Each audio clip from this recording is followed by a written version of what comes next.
नमस्कार, आप देख रहे हैं द न्यूज। मैं रानी गुप्ता आपके साथ।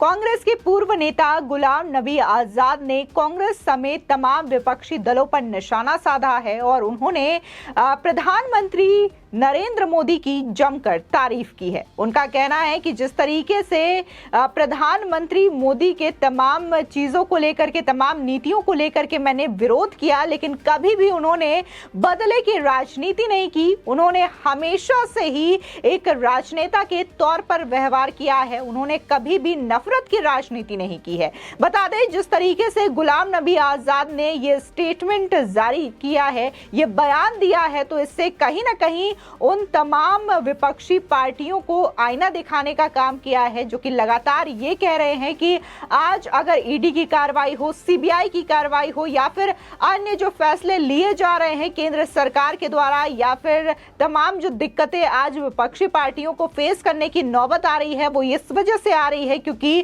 केंद्र सरकार जो है वो नफरत की राजनीति कर रही है और विपक्ष को खत्म करना चाहती है, जिसकी वजह से उन्हें ये परेशानियों का सामना करना पड़ रहा है। बता दें कि चाहे ममता बनर्जी हो, अरविंद केजरीवाल हो, या फिर खुद राहुल गांधी हो, या फिर कांग्रेस के अन्य नेता हो, वो बार बार यही कह रहे हैं कि सत्ता में जो सरकार बैठी हुई है, मोदी सरकार, वो हमेशा से ही बदले की राजनीति करते आई है, नफरत की राजनीति करते आई है और तमाम झूठे आरोप लगाए जा रहे हैं उनके नेताओं, उनके मंत्रियों पर, जबकि हकीकत ऐसी कुछ भी नहीं है। बता दें कि तमाम तरीके से सीबीआई की जांच हो या फिर इनकम टैक्स डिपार्टमेंट की जांच हो, ईडी की जांच हो, विपक्षी पार्टियों के जो भ्रष्टाचार के काले चिट्ठे हैं वो उजागर हो रहे हैं, जिसकी वजह से जो विपक्षी पार्टियां हैं वो बौखलाई हुई नजर आ रही हैं। चाहे फिर केजरीवाल हो, जो कि अपने मंत्रियों का बचाव करते हुए नजर आते हैं, चाहे ममता बनर्जी हो, या फिर खुद सोनिया गांधी, राहुल गांधी हो, ये भी लोकतंत्र की दुहाई देते हैं और ये कहते हैं कि केंद्र में बैठी सरकार तानाशाही कर रही है। बता दें, दरअसल डेमोक्रेटिक प्रोग्रेसिव आजाद पार्टी के प्रमुख और जम्मू कश्मीर के पूर्व मुख्यमंत्री गुलाम नबी आजाद एक बार फिर से पीएम मोदी के मुरीद होते हुए नजर आए हैं। उन्होंने प्रधानमंत्री मोदी की जमकर तारीफ की। देखिए, गुलाम नबी आजाद ने एएनआई को एक इंटरव्यू दिया और इस इंटरव्यू के दौरान प्रधानमंत्री मोदी को लेकर कहा कि वो कभी भी बदले की राजनीति नहीं करते।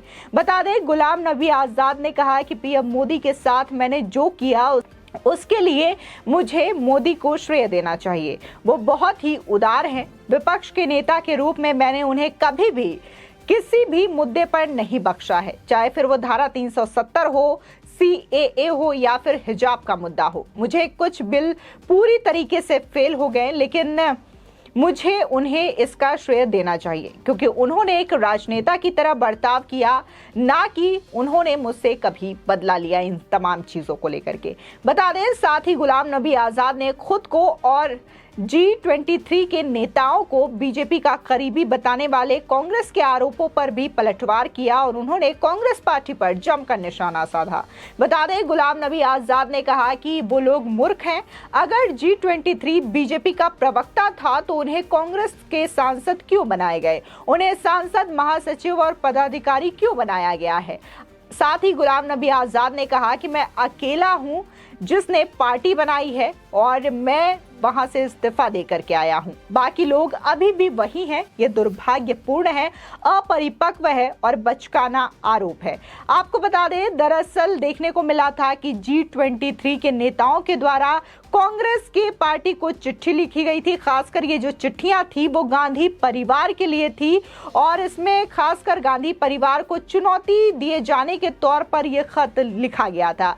इसमें कई नेताओं ने गुलाम नबी आजाद के खिलाफ कार्रवाई की मांग भी की थी। बता दें कि बिहार विधानसभा चुनाव में कांग्रेस के खराब प्रदर्शन और इसी के साथ ही अन्य राज्यों में जो कांग्रेस की स्थिति चुनावों में खराब दिन ब दिन होती गई, इन तमाम चीजों को लेकर के, राजनीतिक रणनीति को लेकर के सवाल उठाए गए थे इन 23 नेताओं के द्वारा और कांग्रेस पार्टी के द्वारा जो कार्यशैली अपनाई जा रही थी चुनावों के दरमियान, इन चीजों को भी लेकर के खुल करके आलोचना की थी और ये भी कहा था कि इन नीति को लेकर के बदलाव की जानी चाहिए, तभी वो आगे की लड़ाई लड़ पाएंगे, चुनाव जीत पाएंगे। इसके बाद वे फिर से कांग्रेस के कई नेताओं के निशाने पर आ गए। बता दें कि जो G23 नेताओं की लिस्ट सामने आई थी, उसमें तमाम लीडर्स शामिल थे जो कि कांग्रेस के दिग्गज नेता रहे। और ऐसे में कई सारे नेताओं ने हालांकि कांग्रेस से इस्तीफा भी दे दिया, लेकिन कई सारे नेता अभी भी कांग्रेस पार्टी के साथ बरकरार हैं, जिनमें गुलाम नबी आजाद का नाम था, कपिल सिब्बल शामिल रहे, शशि थरूर, मनीष तिवारी समेत 23 नेता शामिल थे। और उन्होंने जिस तरीके से लोकसभा चुनाव में हार मिली थी, विधानसभा चुनाव में हार मिली थी, इन नतीजों के परिणामों को लेकर के कांग्रेस पार्टी को आगाह किया था, इसकी आलोचना तक की थी और ये कहा था कि कार्यशैली को बदलने का वक्त आ गया है, क्योंकि परिणाम ऐसे ही मिलते रहेंगे। जिसके बाद कांग्रेस के तमाम नेताओं के द्वारा इनके ऊपर आरोप लगाया था, इन 23 नेताओं पर, और ये कहा गया था कि ये ज्यादातर जो आलोचना कर रहे हैं कांग्रेस पार्टी की, वो ऐसा लगता है कि ये बीजेपी के प्रवक्ता हैं, बीजेपी के फेवर में बोल रहे हैं। और खासकर गुलाम नबी आजाद को लेकर के ये तक कहा गया था कि इनके खिलाफ कार्रवाई कर देनी चाहिए।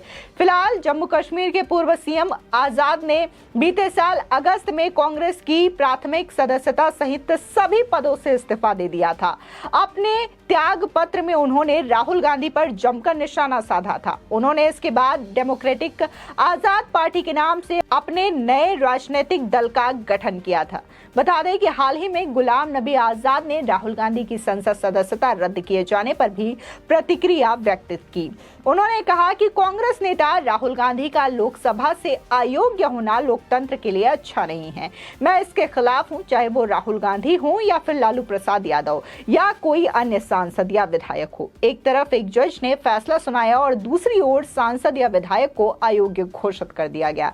बता दें जिस दौरान गुलाम नबी आजाद ने कांग्रेस पार्टी की सदस्यता से इस्तीफा दिया था, तब उन्होंने लेटर लिखा था इस्तीफा को लेकर के और बाकायदा राहुल गांधी पर जहां पलटवार किया था, कांग्रेस पार्टी को समझाने की कोशिश की थी। और खासकर जो कांग्रेस में दरबारी का एक जो समूह है उससे आगाह करने की बात कांग्रेस पार्टी को कही थी और कहा था कि कांग्रेस पार्टी को किसी और से नहीं बल्कि इन्हीं दरबारियों से सबसे ज्यादा खतरा है। वहीं आपको बता दें जिस तरीके से गुलाम नबी आजाद ने प्रधानमंत्री मोदी की तारीफ करते हुए ये कहा कि मैं भी जब कांग्रेस पार्टी में था तो कई बिलों को लेकर के मैंने प्रधानमंत्री मोदी को नहीं बख्शा है, लेकिन आज उन बिलों के परिणाम काफी ज्यादा अच्छे हैं। लेकिन प्रधानमंत्री मोदी ने कभी भी बदले की राजनीति नहीं की।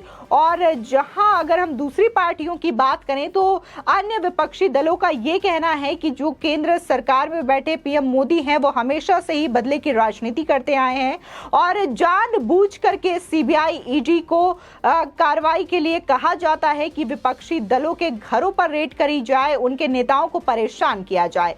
लेकिन सवाल ये उठता है कि जब विपक्षी पार्टियों ने भ्रष्टाचार किया ही नहीं है तो आखिर उनके मंत्रियों की लिस्ट भ्रष्टाचार में शुमार क्यों है। बात अगर हम अरविंद केजरीवाल की करें जो खुद को कट्टर ईमानदार बताते हैं और ये कहते हैं कि मेरे पार्टी में एक से बढ़कर के एक ईमानदार लोग हैं, तो उन्हीं की पार्टी में आज सबसे ज्यादा भ्रष्ट मंत्रियों की लिस्ट है, सबसे ज्यादा करप्शन के चार्जेस उन्हीं पार्टियों के नेताओं के ऊपर लगे हैं। चाहे बात हम मनीष सिसोदिया की करें, सत्येंद्र जैन की करें या फिर अमानतुल्लाह खान की करें। आपको बता दें जहां दूसरी ओर ममता बनर्जी भी यही कहती है कि उनके मंत्रियों को जानबूझ करके परेशान किया जाता है ईडी और सीबीआई की टीमों को भेज करके, तो भ्रष्टाचार के आरोप और इसी के साथ ही जेल की सजा काटते हुए भी उनके मंत्री नजर आए हैं। चाहे बात हम अनुव्रत मंडल की करें, पार्थ चैटर्जी की तक करें या फिर ममता बनर्जी के भतीजे अभिषेक बनर्जी की करें, जिन पर कोल स्कैम को लेकर के लगातार जांच एजेंसियां पूछताछ कर रही हैं और जांच एजेंसियों का शिकंजा उनके ऊपर कसता जा रहा है। फिलहाल इस खबर को लेकर के आपकी क्या राय है हमारे कमेंट सेक्शन में जरूर बताएं। आगे की और भी अपडेट के लिए चैनल को सब्सक्राइब करना ना भूलें।